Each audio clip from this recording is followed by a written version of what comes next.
Hello students, तो चलते हैं हम लोग रिलेशन के लेक्चर नंबर 4 में आ चुके हैं और लेक्चर नंबर 4 में हम लोग स्टडी करने वाले हैं। आज एनसीईआरटी का हम लोग क्वेश्चन नंबर 10 तक कर लिए थे। ठीक है, 10 में मैंने एक दो कराया था और एक दो आपको होमवर्क दिया था जो कि कंप्लीट हो चुका है।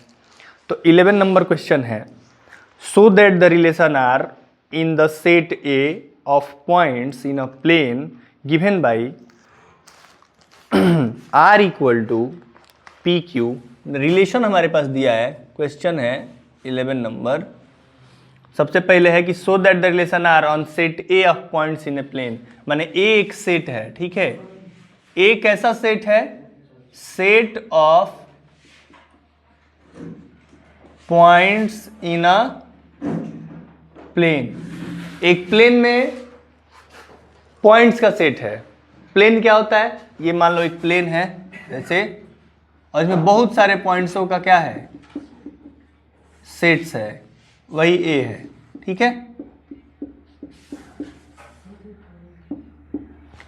अब ये पॉइंट्स का जब सेट है किसी प्लेन में, तो रिलेशन क्या डिफाइंड किया है? आर। तो रिलेशन आर डिफाइंड किया है P Q such that distance of point P from origin is same as distance of point Q from origin. क्या दिया है? Distance of point P from origin is same as distance of point from Q। ठीक है, तो relation define किया है। Is equivalence relation हमको दिखाना है। Further so that the set of all points related to point P not equal circle. चलो ये तो बाद में करेंगे, पहले आपको इक्विवेलेंस शो करते हैं। ठीक है, आपको इक्विवेलेंस रिलेशन उस दिन में पढ़ा के भेजा था। कोई रिलेशन इक्विवेलेंस कब होता है? बताओ, बोलो करो। रिफ्लेक्सिव भी हो, सिमेट्रिक भी हो। और तो हमारे पास एक रिलेशन है कि set of all points in a plane, एक प्लेन में बहुत सारे पॉइंट्स का सेट है। इसमें से वो पॉइंट्स पी क्यू रिलेशन में आएगा, माने वो पॉइंट आएगा जिसके दूरी ओरिजिन से समान होगा। तो एक बात बताओ, सॉल्यूशन हम लोग करने चलते हैं।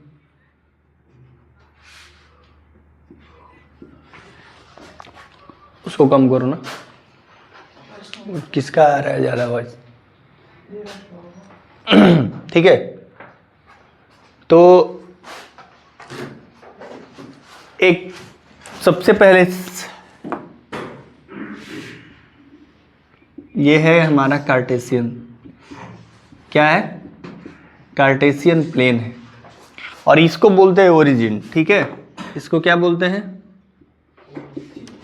तुमको ये समझना है कि ओरिजिन से P की दूरी उतना ही है जितना ओरिजिन से Q की दूरी है। तो कोई भी पॉइंट P इस पे लेंगे, मान लो यहाँ P ले लिए यहाँ पे, तो P की दूरी अगर R हो गया तो Q लेंगे तो Q की भी दूरी क्या चाहिए? R चाहिए, तभी वो रिलेशन में होगा, नहीं तो रिलेशन में नहीं होगा। सबसे पहले रिफ्लेक्सिव शो करते हैं, आते हैं रिफ्लेक्सिव पे। आप लोग बताइए रिफ्लेक्सिव होगा कि नहीं होगा? देखता हूँ कौन कौन पढ़ के आया है। रिफ्लेक्सिव होगा कि नहीं होगा?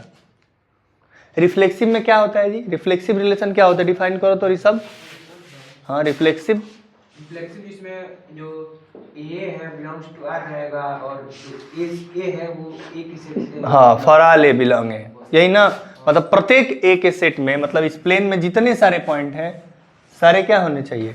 सारे का डबलेट होना चाहिए। मैंने सारे डबलेट कैसा होना चाहिए? मैंने अगर P पॉइंट है तो PP बिलोंग आर। ठीक, अब PP R में कब बिलोंग करेगा? जब जो P का डिस्टेंस है वो सेम हो P के डिस्टेंस से। P का डिस्टेंस ओरिजिन से जितना है उतना ही P का भी डिस्टेंस ओरिजिन से रहे। जैसे यहाँ PQ लिखा हूं तो PQ रिलेशन में कब है? जब P का ओरिजिन से डिस्टेंस जितना है उतना ही Q का है। तो अगर मैं PP लिख दूं तो सही बात होगा ना, क्योंकि P का डिस्टेंस उतना ही ना होगा जितना P का होगा। ये तो reflexive PP belong R for all P belong set of points in a plane because distance, लिखोगे क्या, because distance of point P is from origin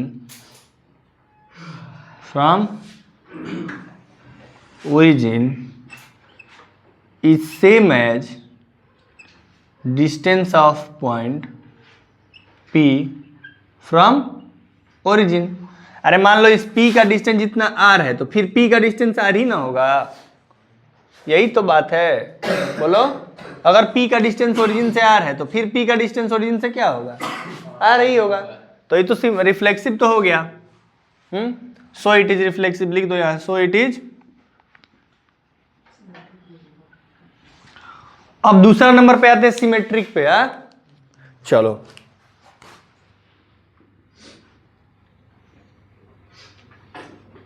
symmetric कब होगा, सिमेट्रिक कब होगा, हाँ हाँ, if P Q belong R, इसके लिए if P Q belong then Q P belong R. तो अगर पी क्यू मान लो, हम लिखते हैं कि पी क्यू बिलोंग आर, अगर पी क्यू आर से बिलोंग कर रहा है तो जितना पी का डिस्टेंस है ओरिजिन से उतना ही तो क्यू पी तो बिलोंग करेगा, जितना क्यू का डिस्टेंस ओरिजिन से उतना ही तो पी का भी डिस्टेंस ओरिजिन से। बोलो हाँ। मान लो एक कोचिंग है, पी क्यू दो आदमी का घर मान लो, इधर से आना है ऋषभ, इधर से आना है पीयूष। ऋषभ का घर जितना कोचिंग से उतना ही पीयूष का घर कोचिंग से, समझो। तो मैं अगर कहूं कि ऋषभ का घर जितना कोचिंग से उतना ही पीयूष का घर कोचिंग से, या फिर मैं इस बात को ऐसे कहूं कि पीयूष का घर जितना कोचिंग से उतना ऋषभ का घर कोचिंग से, कोई दिक्कत है? बोलो, इसमें कोई दिक्कत है? घर का डिस्टेंस थोड़ी बदल जाएगा, चाहे इसको पहले कहूं चाहे उसको पहले कहूं। तो अगर पी क्यू बिलोंग कर रहा है आर में, तो इस पी क्यू बिलोंग करने का मतलब है कि पी डिस्टेंस ऑफ पी, ये लिखोगे थोड़ा सा, क्योंकि देखो एकेडमिक पेपर देने जा रहे हो, लिखने पे ही नंबर मिलेगा। तो पी क्यू बिलोंग आर कब, जब डिस्टेंस ऑफ पी, यही बात लिख देना है, distance of P from origin is same as distance of Q from origin. तो दिस इंप्लाइज कि distance of Q from origin is also same as distance of P from origin. बोलो, अगर P का ओरिजिन से distance same है, Q का भी same है, तो क्यू का पहले लिख दो एक बार। This implies distance of Q from origin is same as P from origin.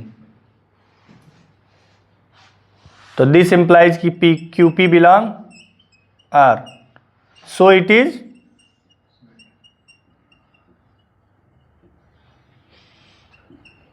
Relation. आते हैं ट्रांजिटिव पे, ट्रांजिटिव पे चलते हैं।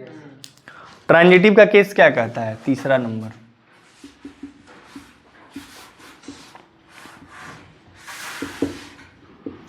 ट्रांजिटिव का केस ये कहता है कोई रिलेशन ट्रांजिटिव कब होगा, इसमें तीन पॉइंट ले लो, पी क्यू आर ले लो, ठीक है। इसके लिए ए बी बी सी तो डिफिनीशन हो गया, इस क्वेश्चन के लिए पी क्यू आर 3 पॉइंट ले लो। तब P Q belong R, Q R belong R, माने ओरिजिन से पी का जितना डिस्टेंस उतना ही ओरिजिन से क्यू का डिस्टेंस। अब मान लो ओरिजिन से क्यू का जितना डिस्टेंस उतना ही ओरिजिन से आर का डिस्टेंस। तो ये बताओ, ये इसके बराबर है, ये इसके बराबर है, तो ये इसके बराबर नहीं होगा। बोलो, तो ये लिख दो कि इफ मतलब पी क्यू बिलोंग आर का मतलब समझ गए ना कि distance of P from origin इससे मैं लिख भी दो भाई, distance of P from origin is same as distance of Q from origin. Q R belong R, Q R belong R का मतलब कि distance of Q from origin is same as distance of R from origin. तो P का origin से जितना distance है उतना Q का है, Q का जितना है उतना R का है। तो दिस इंप्लाइज कि distance of P from origin is same as distance of R from origin. तो पी आर बिलोंग R। तो अगर पी क्यू लिए थे, क्यू आर लिए थे, तो पी आर बिलोंग आ गया, तो क्या कहेंगे? सो इट इज ट्रांजिटिव। और जब ये ट्रांजिटिव होगा तो फ्रॉम 1, 2 एंड 3 क्या कह सकते हैं इसको? From 1, 2 and 3 it is equivalence relation.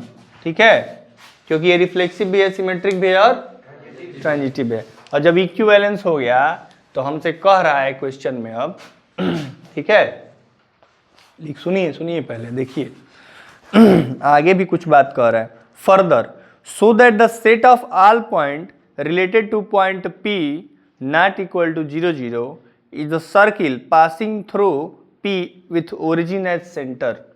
कह रहा है कि अब इक्विवेलेंस हम लोग दिखा लिए ना, अब कह रहा है कि जितना P का है उतना Q का है। अब सेट ऑफ पॉइंट्स का मतलब P से जितने पॉइंट रिलेटेड हैं, तो P से कौन कौन रिलेटेड होगा? QR भी रिलेटेड है, और वो सारे पॉइंट रिलेटेड होंगे जितना जिसका डिस्टेंस ओरिजिन से R होगा। अगर इसका ओरिजिन से R डिस्टेंस है, इसका भी R था तभी ना रिलेटेड था, इसका भी R था तभी ना रिलेटेड था। तो हम जितना पॉइंट्स लेंगे जिसका डिस्टेंस R हो, यहाँ S ले लो, ये RT ले लो, इधर ले लो, इधर ले लो, कहीं भी ले लो, तो जितने सारे पॉइंट्स लेंगे इस सबका सेट क्या बनाएगा? बोलो ये जितने पॉइंट्स मैं लिया हूँ R, S, T, U, V, W, X, Y, तो इन सबको अगर ज्वाइन करोगे तो क्या मिल रहा है? जो जो P से रिलेटेड है, बोलो, मिल रहा है ना? शो करना है, यही ऐसे ही शो करना है कॉपी पे भी। ठीक है, तो ये पूरा लिखने के बाद ऐसे अब बनाए ही हो, साइड में बनाए रहोगे, लिखे रहोगे। तो जो P से कौन कौन रिलेटेड है? P से रिलेटेड है Q, R, S भी रिलेटेड है, T भी रिलेटेड है। तो दिस shows that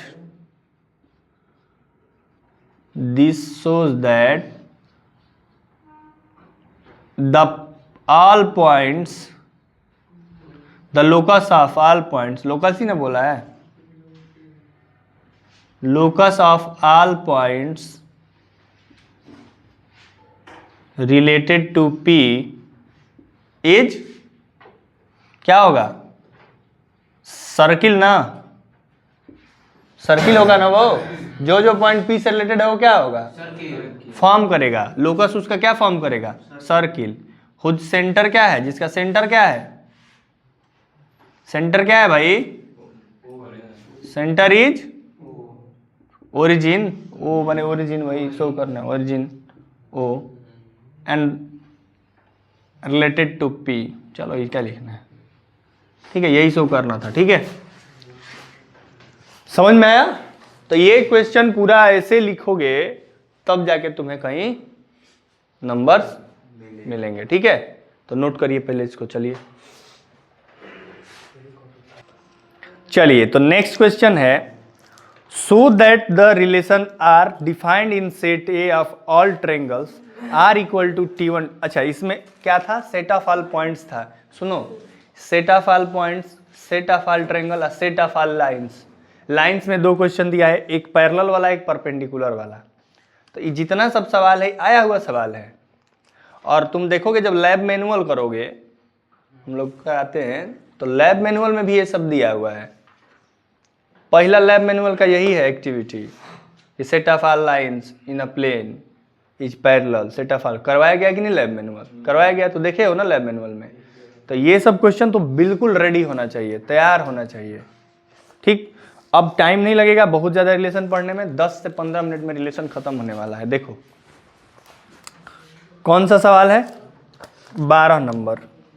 मैं डिस्कस कर रहा हूँ, लैंग्वेज लिखने सिखा दिया हूँ। बोलो, लैंग्वेज लिखने सिखा दिया हूँ। रिफ्लेक्सिव में कैसा लैंग्वेज लिखोगे? जो दिया रहेगा सेम सेम वाला ले लोगे। ठीक, ये ट्रेंगल दिया है तो T1 T1 ट्रेंगल ले लो। सिमेट्रिक में T1 T2 ले रहे हो तो T2 T1 दिखा दो। ट्रांजिटिव में T1 T2 T2 T3 तो T1 T3। लाइन लोगे तो L1 L2, पहले तो इसमें रिफ्लेक्सिव में L1 L1, सिमेट्रिक में L1 L2 तो L2 L1, और ट्रांजिटिव में L2। हाँ ठीक, तो लिखने का तरीका तो पता चल गया ना, पॉइंट्स में PQR ले रहे थे। बोलो, तो इस तरीके से जैसे मान लो 12 नंबर क्वेश्चन दिया है कि relation R defined as set of all triangles, तो सेट ए है और सेट ए को क्या करेंगे, सेट ऑफ ऑल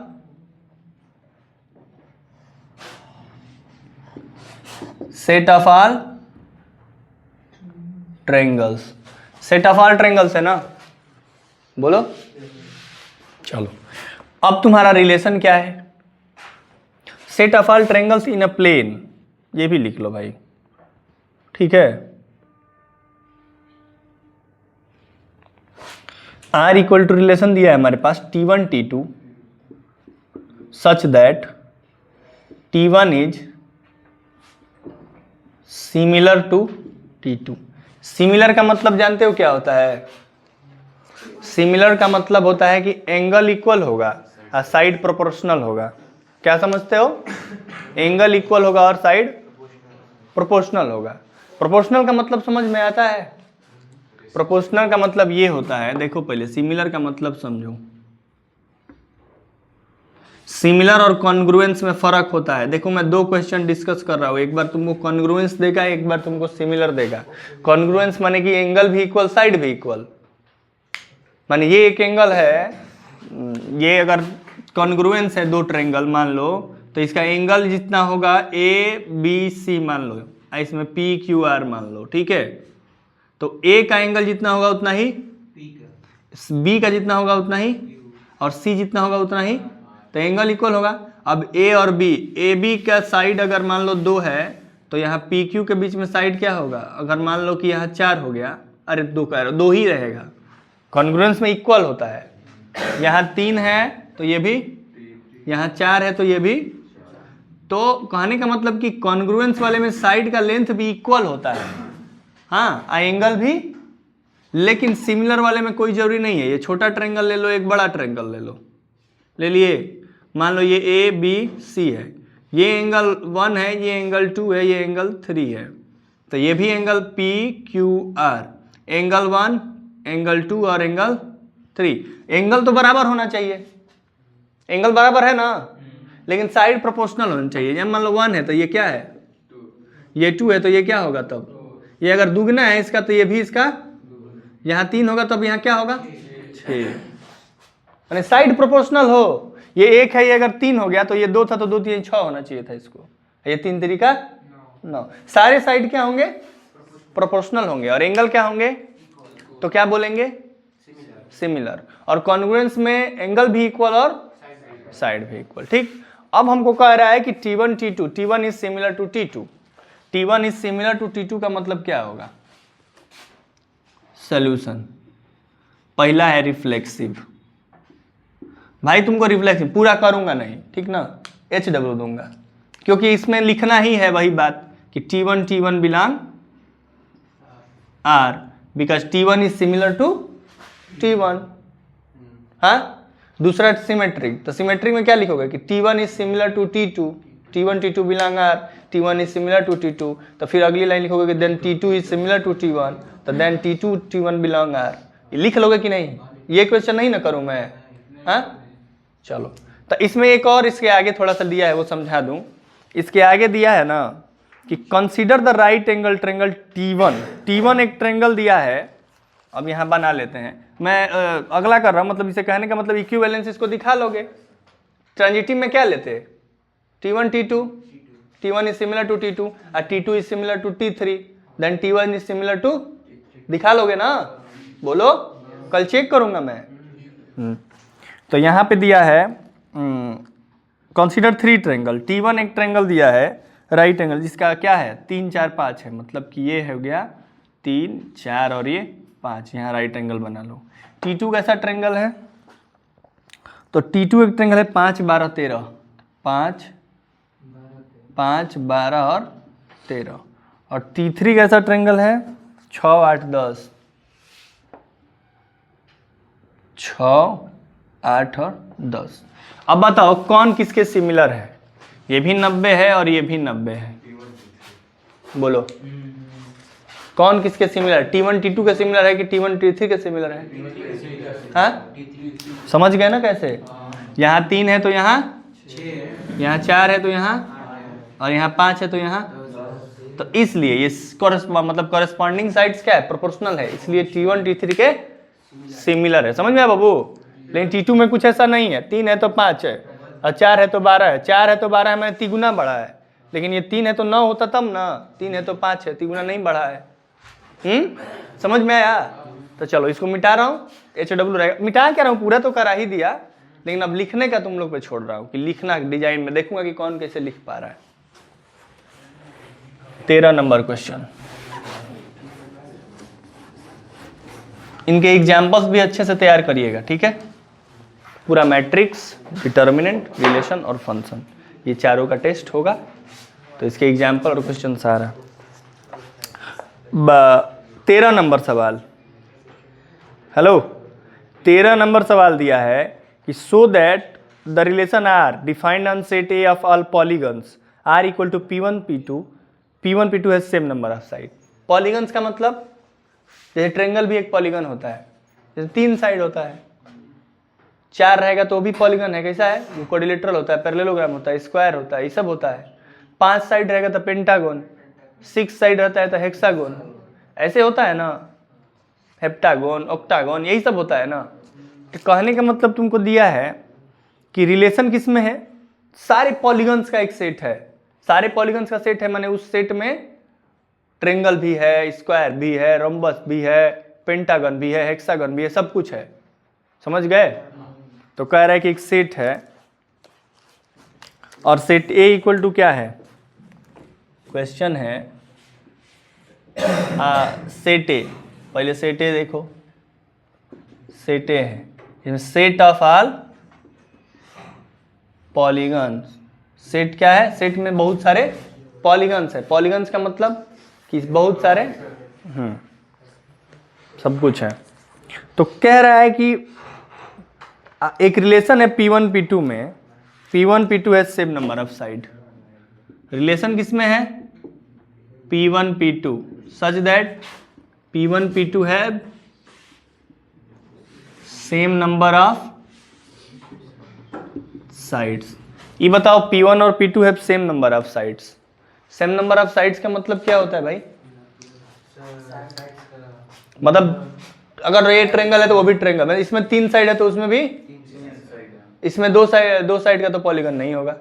इसमें अगर 4 साइड है तो उसमें भी। तो एक बात बताओ कि अगर रिफ्लेक्सिव दिखाना हो, करूंगा नहीं, फिर से छोड़ूंगा तुम्हारे ऊपर। रिफ्लेक्सिव में क्या लिखोगे? रिफ्लेक्सिव में क्या लिखते हो? डबलेट। माने अगर P1 P1 लिखोगे, P1 P1 बिलोंग आर। क्यों? क्योंकि P1 और P1 है सेम नंबर ऑफ साइड। बोलो, जितना P1 में साइड उतना ही तो P1 में साइड, तो P1 P1 है सेम नंबर ऑफ साइड। अब सिमेट्रिक में चले आओ, ये बात लिख लोगे ना? चलो, क्योंकि सब मैं बोल रहा हूं, भले लिख नहीं रहा हूं। तो दूसरा आता है सिमेट्रिक। सिमेट्रिक में क्या करोगे? P1 P2 लोगे तो जितना P1 में साइड उतना ही, तो P2 P1 भी तो होगा, जितना P2 में साइड उतना P1 में साइड। ठीक, अब 3 ले लेना। हाँ, और P1 में जितना साइड उतना ही P2 में, P2 में जितना साइड उतना P3 में, तो P1 P3 भी। बोलो सही है? तो कर लोगे। इसके आगे भी कुछ दिया है। What is the set of all element related to a right angle 3, 4, 5? 3, 4, 5 से कितने सारे सेट ट्रायंगल होंगे? इनफाइनाइट ट्रायंगल होंगे। एक राइट एंगल के कितने राइट एंगल रिलेशन में होंगे? बहुत सारे ट्रायंगल हैं जो राइट एंगल हैं। तो एक राइट एंगल ले लो, उसके सिमिलर बहुत सारे राइट एंगल ले लो, वो सारे क्या हो जाएंगे? ठीक है। तो हम चलते हैं 14 नंबर पे। चलिए, ये हो जाएगा ना? बोल नहीं रहे हो? कल चेक करूंगा कॉपी पे। कल आते आते पहले होमवर्क चेक होगा, ठीक है। होमवर्क में क्या होगा, पूरा रिलेशन कंप्लीट होना चाहिए। कॉपी पे पूरा रिलेशन का एक एक सवाल मैं नंबर वाइज सब देखूंगा, चेक करूंगा, तब आगे फंक्शन पे चलूंगा। 14 नंबर है L set of all lines in X Y plane. X Y plane मतलब क्वेश्चन नंबर 14 है कि एल क्या है, सेट ऑफ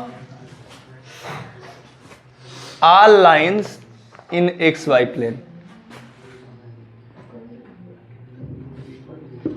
बार बार देख रहा हूं बेहुद्दा कहीं का, समझ में नहीं आ रहा है रे, क्या ऐसे तुम लोग बात कर रहे हो? जान रहे हो कि ऑनलाइन चल रहा है क्लास, तो डटबे नहीं करेंगे।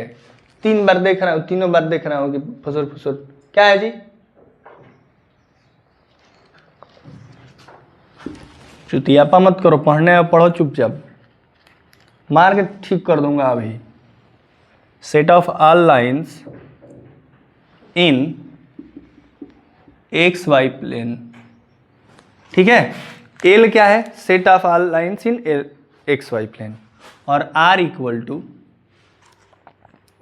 रिलेशन L1 L2 है, such that L1 is parallel to L2।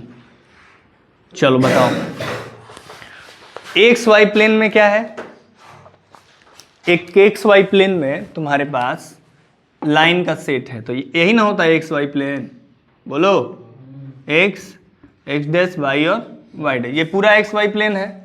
तो ये पूरे एक्स वाई प्लेन में बहुत सारे लाइन हैं, तमाम लाइन होगा, ठीक है। जब लाइन ही का सेट है तो बहुत सारे लाइन होगा ना। इन बहुत सारे लाइन में हमको रिलेशन में कौन से लाइन लेना है, जो लाइन एक दूसरे के पैरेलल हो, जो लाइन एक दूसरे के क्या हो, पैरेलल हो। तो पहले रिफ्लेक्सिव देखो, रिफ्लेक्सिव के लिए क्या होना चाहिए, L1 L1। कोई भी लाइन अपने आप के पैरेलल होती है ना, बोलो। तो L1 L1, अब लिखूंगा नहीं, फिर ये भी आसान सा क्वेश्चन है। L1 L1 belong R, because लिख लोगे ना कि L1 is parallel to L1, बोलो। दूसरे पे चलूं, दूसरा सिमेट्रिक, अगर L1 L2 के पैरेलल है, ये लिखना लेकिन नीचे है, L1 is parallel to L2, then L2 is parallel to L1। तो दिस इंप्लाइज, जैसे मान लो इसी में 2 लाइन लिया, यही देख लो, यहाँ L1 है, यहाँ L2 है। L1 अगर L2 के पैरेलल है तो L2 भी तो L1 के पैरेलल है, बोलो। अब सिमेट्रिक ट्रांजिटिव में 3 लाइन ले लोगे, यहाँ तीसरी ले लो। L1 L2 के पैरेलल है, L2 L3 के पैरेलल है, तो L1 L3 के भी तो पैरेलल होगा। ये बात लेकिन लिखना है लैंग्वेज में, ऐसे लिखना है, फिर लिखना है L1 is parallel to L2, then L2 is parallel to L1, so L1 L2 belong R, then L2 L1 also belong R. ये सारी बात लिखोगे तभी नंबर मिलेगा। मेरे को इससे नहीं मतलब है कि तुमको आता है कि नहीं आता है, तुमको आता है, लेकिन कॉपी पर लिखना चाहिए क्योंकि नंबर वहां पाना है, ठीक। अब कह रहा है कि find the set of all line related to line y equal to 2x plus 4। तो ये बताओ y equal to 2x plus 4 के पैरेलल बहुत सारी लाइन होंगी, उनको बताइए, उनके सेट को बताइए। हाँ, तो पैरेलल लाइन के सेट क्या होता है, स्लोप इक्वल रहेगा तो पैरेलल होगा ना। 2 लाइन का स्लोप अगर इक्वल रहेगा तो पैरेलल होगा।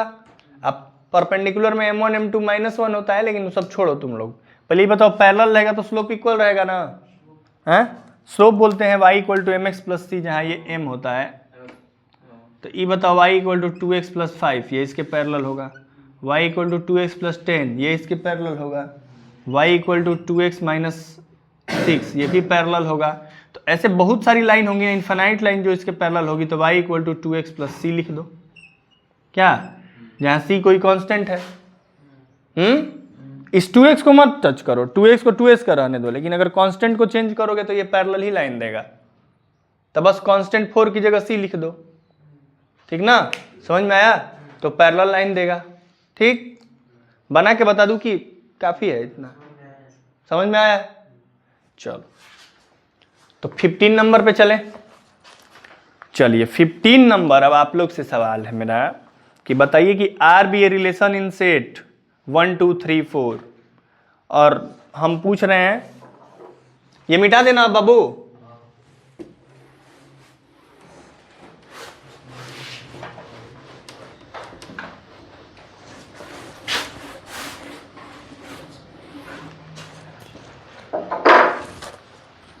पंद्रह नंबर,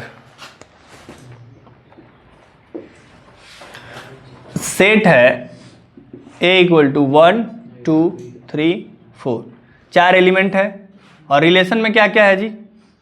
1 2 2 2 1 1 4 4 1 3 3 3 और 3 2।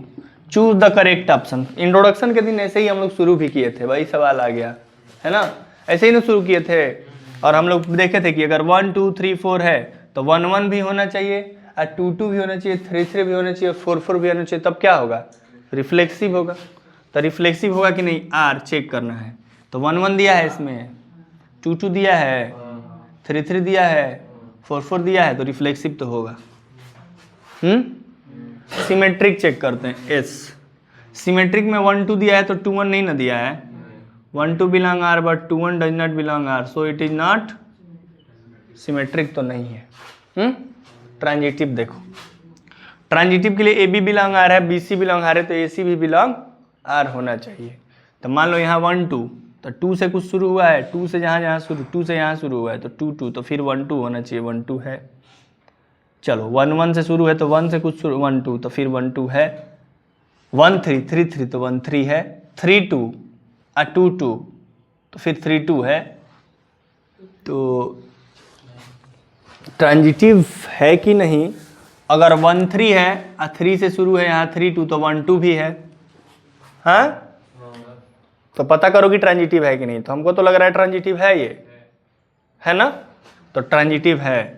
माने जिस ऑप्शन में रिफ्लेक्सिव और ट्रांजिटिव दोनों दिया है वो ऑप्शन सही है। कौन सा ऑप्शन सही है? बी ऑप्शन सही है। चलो बी ऑप्शन पे सही लगा लो। और 16 नंबर क्वेश्चन जो कि लास्ट सवाल है अब, a relation on set N given by R equal to a b such that a equal to b minus 6, a equal to b minus 2 and b greater than 6, choose the correct option. तो b greater than 6 माने b की जगह पर 6 से बड़ा, R equal to a b लिखा है ना, बोलो। 16 नंबर देखो, ए बी लिखा है, और such that b a equal to क्या लिखा है? B minus 2 and b greater than 6। Solution पे आओ। बी ग्रेटर देन 6 माने क्या? बी की वैल्यू 6 से बड़ी है।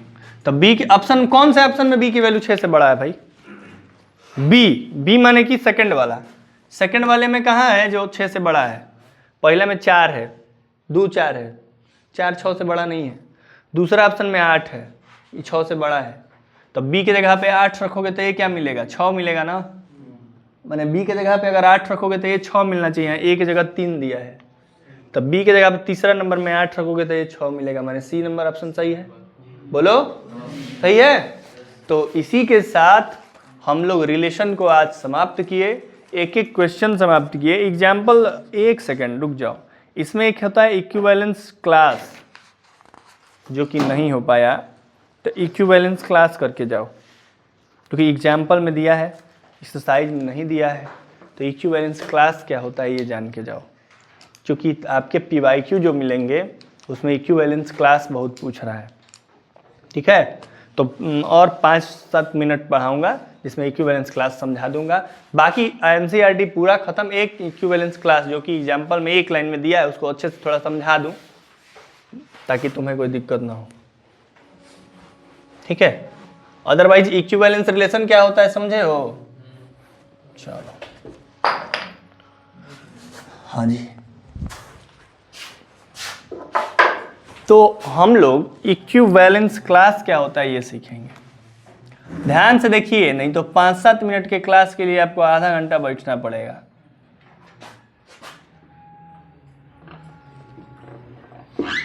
ठीक है, सबसे पहले इक्विवेलेंस क्लास के लिए एक एग्जांपल लेते हैं। किसी रिलेशन को, हेलो, किसी रिलेशन को सबसे पहले इक्विवेलेंस रिलेशन होगा, तभी उसका इक्विवेलेंस क्लास बता पाएंगे। अभी इक्विवेलेंस रिलेशन समझाया हूं, समझ में आया है? 5 मिनट केवल धैर्य के साथ बैठिए, सब क्लियर हो जाएगा। ठीक है, गाल पे से हाथ हटाओ, सीधा बैठो। इक्विवेलेंस रिलेशन क्या होता है समझे हो? क्या होता है? तो मैं इसमें समय नहीं लॉस करूंगा अपना। रिलेशन को पहले क्या दिखाना होगा? Equivalence relation. एग्जाम में जैसे आएगा वो बता रहा हूँ तरीका। अगर इक्विवेलेंस रिलेशन क्लास पूछ रहा है तो पहले रिलेशन को इक्विवेलेंस रिलेशन दिखा दो, माने रिफ्लेक्सिव दिखा दो, सिमेट्रिक दिखा दो और तो एक रिलेशन में लिख रहा हूँ,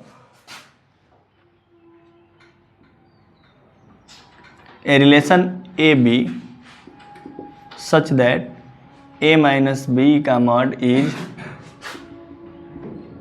divisible by 2. A relation on set R, set of R, R माने रियल नंबर के सेट में। रिलेशन किस में है? रियल। अच्छा देखो, रियल नंबर का सेट हो, इंटीजर का सेट हो, मान लो इंटीजर का सेट है, क्या है? इंटीजर का सेट है। सेट ऑफ जेड माने जेड को इंटीजर को बताते हैं। तो ये बताओ कि इस रिलेशन को अगर इक्विवेलेंस रिलेशन दिखाना होगा तो पहले रिफ्लेक्सिव दिखाओगे, बोलो। और तुमसे पूछ रहा है कि फाइंड इक्विवेलेंस क्लास, ठीक है, इक्विवेलेंस क्लास पूछ रहा है इसका। अब इक्विवेलेंस क्लास 0 का पूछ दे, 1 का पूछ दे, किसी एलिमेंट का भी पूछ सकता है कि फाइंड, क्वेश्चन में देगा फाइंड, यहां लिखेगा find equivalence class EC of 2, ऐसे लिख दे रहा हूं। ठीक है, मान लो 2 का इक्विवेलेंस क्लास पूछा है, ऐसे इक्विवेलेंस क्लास को दिखाते हैं। 2 मान ऐसे लिखने का मतलब कि इक्विवेलेंस क्लास था 2। तो देखो सॉल्यूशन देखो, ज़्यादा टाइम नहीं लगेगा, फटाक से कर लोगे। ठीक, कैसे? एक बात बताओ, इंटीजर का सेट क्या होता है?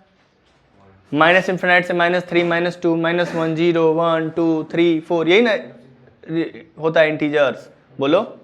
अब एक बात बताओ, R equal to a b such that a minus b is divisible by 2। तो भाई हमको रिफ्लेक्सिव अगर दिखाना है, इसका मतलब a बिलोंग R ना, हाँ? और a बिलोंग करेगा R में, क्योंकि a माइनस ए क्या आएगा? 0 तो 2 से डिविजिबल होता ही है, 0 तो सारे नंबर से डिविजिबल होता है, हाँ? तो रिफ्लेक्सिव होगा। तो a माइनस ए 0 और 0 is divisible by 2, so it is reflexive. Symmetric पे आते हैं बाबू। सिमेट्रिक मतलब if a b belong R, मतलब क्या हुआ? a minus b equal to क्या आया? डिविजिबल बाई 2 ना, बोलो। तो 2 नंबर ऐसा बताओ जो घटाने पर 2 डिविजिबल हो 2 से। 4 2, 6 2, 8 4, 8 6, 6 4 होता है ना। तो बहुत सारा नंबर है, मान लो कोई भी ले लो एक, जैसे मान लो कि 2 4 ही लिए, तो 2 - 4 अगर डिविजिबल बाई 2 है, कितना आया? 2 ही ना आएगा। तो ये बताओ कि 4 - 2 भी करोगे तो क्या आएगा? 2 ही ना आएगा। ये 2 - 4 -2 आएगा, लेकिन मॉड में है तो बाहर निकल के 2 आएगा। तो ये 2 से डिविजिबल है, तो 4 - 2 भी किए तो 2 ही आया, ये भी 2 से डिविजिबल है। तो अगर ए बी बिलोंग R तो a b belong R, then b also belong R। ये काउंटर एग्जाम्पल जैसा हो गया ना, लेकिन इसको साइड में लिखेंगे। ये बात मैं समझाने के लिए तुमको बताया हूँ। a minus b divisible by 2, then b minus a is also. तो आप लिखेंगे कि b a belong R, so it is symmetric. अब तीसरा में आओ, ट्रांजिटिव कैसे दिखाओगे बोलो? हाँ? 3 लोगे तो 3 कोई नंबर बताओ जो a माइनस बी करने पे डिविजिबल हो, b माइनस सी करने पे डिविजिबल हो। 2 4 6, 2 में से 4 गया, 2 डिविजिबल है। 4 में से 6 गया, तो ये बताओ कि 2 में से 4 जा रहा है, 4 में से 6, तो 2 में से 6 भी जाएगा तो क्या होगा, 4 आएगा, वो डिविजिबल होगा ना, बोलो। तो ये ट्रांजिटिव है ना। तो इसको लिख भी दोगे ऐसे कि ए बी बिलोंग आर, इसका मतलब a minus b divisible by 2, b c belong R, इसका मतलब क्या, बोलो, b minus b is divisible by, तो this implies a c belong R. अब तुम लोग, अब इसमें हम एग्जाम्पल नहीं रहे, एग्जाम्पल ले लेना, जैसे जो भी लिखोगे ना तो साइड में इधर एग्जाम्पल ऐसे करके घेर के लिख देना, लिख दोगे ना 3 एग्जाम्पल। तो चलो, a c belong R because a minus c divisible by, so it is transitive. तो हम तो इक्विवेलेंस रिलेशन दिखाए, लेकिन हमको इक्विवेलेंस क्लास पूछ रहा है ना। तो ये बताओ कि इंटीजर्स का सेट ले लो, जैसे अभी हमको सेट ऑफ जेड लिए थे, ठीक है, सेट ऑफ जेड लिए हैं बाबू, इधर देखो। तो जेड में क्या क्या आएगा, माइनस इन्फिनाइट से लेकर -3, -2, -1, 0, 1, 2, 3, 4 और कहाँ तक, इन्फिनिटी तक। तो इसके कितने सबसेट बनेंगे जो इस रिलेशन को डिफाइन करेंगे, माने इसके छोटे छोटे कितने सेट बनेंगे जो इस रिलेशन को डिफाइन करेंगे, माने जो ये रिलेशन को सेटिस्फाई करेंगे। तो ये बताओ कि अगर मैं कहूँ और इस तरीके से बनाना है, अगर मान लो Z1 में ले लिया, तो Z1 कोई बताओ जो डिफाइन करे इसी रिलेशन को। जैसे मान लो मैं Z1 में कौन कौन सा नंबर लूँ जिसको आपस में घटाऊं तो क्या है, डिविजिबल बाई 2 है। इस रिलेशन को डिफाइन करवाना है और इसी में से लेना है। हाँ ठीक है, -2, तो माइनस इन्फिनाइट से लेकर और इवन नंबर ले लो, -4, -2, 0, 2, 4 डॉट इन्फिनाइट वाले, ठीक। बोलो, ये सार एक अलग ऐसा हुआ जिसमें से आपस में घटाओगे तो क्या आएगा, डिविजिबल बाई 2 ही आएगा, आएगा ना। चलो, आज Z2 ले लो एक, आज Z2 में क्या ले लो, एक ऑड नंबर वाला ले लो, माने माइनस इन्फिनाइट, -3, -1, 0 नहीं होगा इसमें, 1, 3, 5, 7 डॉट इन्फिनाइट। देखो इस सभी ऑड वाले को आपस में घटाओगे तो क्या आएगा, ऑड आएगा कि डिविजिबल बाई 2 आएगा। हाँ, 3 में से 1 घटाओ 2 आएगा, चाहे 1 में से 3 घटाओ, 1 में से 5 घटाओ, 5 में से 1 घटाओ, -3 में से -1 घटाओ, चाहे -3 में से 5 घटाओ, आपस में किसी का भी करोगे तो क्या आएगा। तो इसका आपस में एलिमेंट क्या होना चाहिए, Z1 इंटरसेक्शन Z2 क्या होना चाहिए, 5, और Z1 यूनियन Z2 क्या होना चाहिए, Z। यही शर्त है। देखो शर्त क्या है कि 2 या 3 या 4 अगर बनते हैं तो वो ऐसा Z1 Z2 बने कि इसका आपस में इंटरसेक्शन क्या हो, कुछ भी ना हो। इसका आपस में इंटरसेक्शन है, इंटरसेक्शन करोगे कोई एलिमेंट कॉमन मिलेगा नहीं ना, इसका यूनियन करोगे तो फिर से यही मिल जाएगा कि नहीं। तो शर्त क्या है कि Z1 इंटरसेक्शन Z2 करने पे 5 आ रहा है, Z1 यूनियन Z2 करने पे Z आ रहा है। इसका मतलब 2 इक्विवेलेंस क्लास, मतलब 2 हमको क्या मिले, सबसेट मिले, इसके पार्टीशन मिला, 2 पार्ट कर दिए, पार्टीशन ऑफ सेट कर, एक सेट को 2 भाग में बांट दिए ना, बोलो। और इस तरीके से बांट दिए कि ये दोनों, ये अलग से एक रिलेशन को डिफाइन कर रहा है। इसको किस तरह बांटना है, कुछ भी उठा के नहीं रखना है, ऐसा कि ये रिलेशन को डिफाइन भी करे। समझ में आया। तो अब आप हमको बताइए कि अगर मुझे 2 का इक्विवेलेंस क्लास पूछा था, यहाँ लिख रहा हूं, ये करने के बाद इक्विवेलेंस क्लास ऑफ 2, तो 2 से रिलेटेड कौन कौन से एलिमेंट हैं। इक्विवेलेंस क्लास का मतलब होता है कि 2 से रिलेटेड कौन कौन हो गए, 2 से रिलेटेड इसमें कौन कौन से हैं। 2 से रिलेटेड कहने का मतलब कि 2 से कौन कौन ऑपरेट हो जाएंगे, मैंने 2 में से कौन से घटाए जाएंगे तो वो इवन नंबर आएगा। 2 में से कौन से घटाएंगे तो आएगा, बोलो। 2 में से 0 भी घटा सकते हैं, इवन ही आएगा। 2 में से -4 भी घटाएंगे, इवन ही आएगा। 2 में से -6 भी घटाएंगे, माने ये जितने इवन वाले इसको घटाएंगे तो क्या आएगा, ये इवन आएगा। माने 2 का इक्विवेलेंस क्लास क्या होगा, 0 +-2 +-4 +-6 डॉट। ये 2 का इक्विवेलेंस क्लास हुआ। अगर मुझे इक्विवेलेंस क्लास ऑफ 1 बताना होता तो क्या बताते, +-1 प्लस माइनस 2 2 नहीं plus minus 3 plus minus 5 dot dot. समझ में आया? इक्विवेलेंस क्लास बोलो। इक्विवेलेंस क्लास का मतलब कि दो रिलेशन तीन रिलेशन भी हो सकता है। तीन रिलेशन अलग अलग डिफाइन कर दीजिए, सेट तीन सेट अलग अलग डिफाइन कर दीजिए जिसमें वो रिलेशन डिफाइंड हो। ठीक बोलो।